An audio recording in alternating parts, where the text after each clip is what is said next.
नोकरी असो वा लग्न, चष्म्याची अडचण आता होऊ देऊ नका. नंदादीप नेत्रालयात या आणि तुमच्या चष्म्यापासून मिळवा कायमची मुक्ती. कारण आता चष्मा घालवण्याची लासिक शस्त्रक्रिया फक्त 32,999 रुपयात. शिवाय 5,000 रुपयांपर्यंतचे लासिक स्क्रीनिंग अगदी मोफत. ऑफर मर्यादित कालावधीसाठी. तर वाट कसली बघताय, आजच कॉल करा 92-2000-1000. नंदादीप नेत्रालय, न्यू शाहूपुरी, कोल्हापूर. दृष्टी म्हणजे नंदादीप. आज आम्ही या ठिकाणी जिल्हाधिकाऱ्यांना इशारा देण्यासाठी आलेलो आहोत. कुठलीही पूर्वसूचना न देता 4 दिवसापूर्वी जलसंपदा विभागानं महावितरण कंपनीला कळवलं की सगळ्या शेतकऱ्यांचे वीज तोडून टाका. आज 4था दिवस आहे. अनेक शेतकऱ्यांनी अडसाली लागणीसाठी शेतामध्ये बी पसरून ठेवलेलं होतं. आदल्या दिवशी कुणालाच काही माहित नव्हतं की उद्यापासून वीज बंद होणार आहे, पाणी बंद होणार आहे. गेल्या आठवड्यामध्ये पडलेल्या पावसानंतर सरकारनं ऑनलाईन खत विक्रीचा जो खेळ खंडोबा केला, त्याच्यामध्ये सर्कस करून शेतकऱ्यांनी जे खत उपलब्ध झालेलं होतं ते खत टाकून झालेलं होतं. आणि तुम्हाला माहिती आहे की असल्या उन्हामध्ये खत टाकलेला असताना जर का पाणी दिलं नाही तर पीक करपून जातं. वीज तोडली जाणार आहे हे जर शेतकऱ्यांना माहिती असतं तर कदाचित त्यांनी खत टाकलं नसतं. त्यांनी ऊसाची लागण करण्यासाठी ऊस तोडला नसता.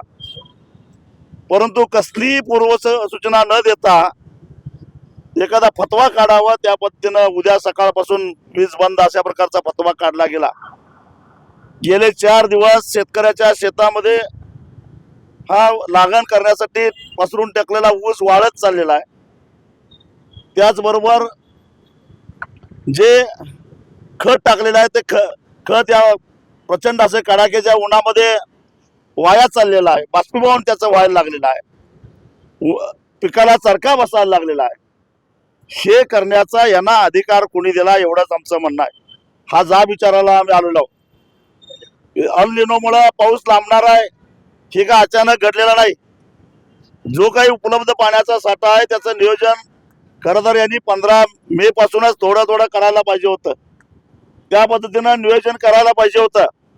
परंतु ते न करता 15 मे नंतर या कोल्हापूर जिल्ह्यामध्ये आणि सांगली जिल्ह्यामध्ये सुद्धा जे कोल्हापूर टाईपचे बंधारे आहेत ते सगळे खुले केले जातात.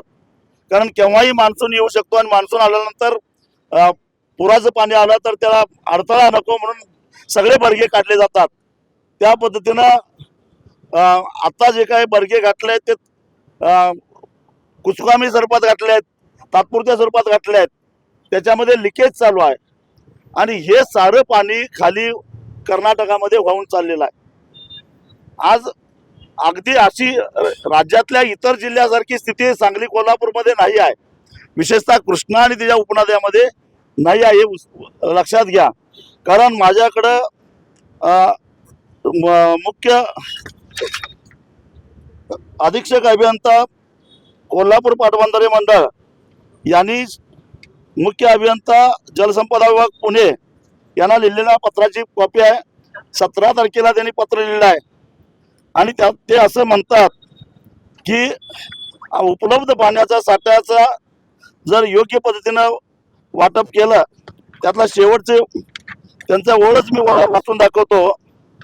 उपसाबंदी शिथिल करण्याबाबत त्यांनी लिहिलेलं आहे. वरील धरणातील पाणीसाठा पाहता 31/8/2026 पर्यंत पिण्यासाठी पाणी राखीव ठेवून काही धरणामध्ये जिथं पाणीसाठा पुरेसे प्रमाणात उपलब्ध आहे त्या ठिकाणी मर्यादित स्वरूपात काही कालावधी करता जनावरांच्यासाठी, शेतकऱ्यासाठी, पिण्यासाठी, पिकासाठी पाणी देणं शक्य होणार आहे. आता मी तुम्हाला काही जिल्ह्यातले जे प्रकल्प आहेत त्यातले आकडे सुद्धा वाचून दाखवतो. दूधगंगेमध्ये